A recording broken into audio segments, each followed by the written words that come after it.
Allergic തുമ്മല്, ജലദോഷം, ശ്വാസം മുട്ടലൊക്കെ കൊണ്ട് നിങ്ങൾ വീർപ്പ് മുട്ടുന്നുണ്ടെങ്കിൽ നിങ്ങൾ ഈ കുറച്ച് കാര്യങ്ങൾ ശ്രദ്ധിച്ചാൽ മതിയാവും. ഈ അലർജി പ്രധാനമായിട്ടും ഉണ്ടാക്കുന്നത് പൊടിപടലങ്ങള് അല്ലെങ്കിൽ പൂമ്പൊടി, ഡെഡ് മൈറ്റ്സ്, കൂടെ തന്നെ നിങ്ങൾക്ക് പെറ്റ്സ് ഒക്കെ ഉണ്ടെങ്കിൽ ഇതിന്റെ രോമങ്ങളൊക്കെ നിങ്ങൾക്ക് അലർജിക് ഇറിറ്റേഷൻ ഉണ്ടാക്കാവുന്നതാണ്.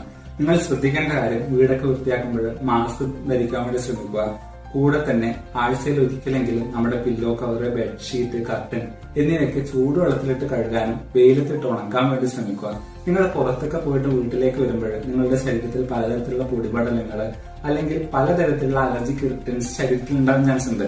ഇതൊക്കെ മാറണമെങ്കിൽ നിങ്ങൾ ഒന്ന് ബാത്ത് ചെയ്തതിനു ശേഷം മാത്രം വീട്ടിലുള്ള മറ്റു കാര്യങ്ങൾ ചെയ്യാൻ വേണ്ടി ശ്രമിക്കുക.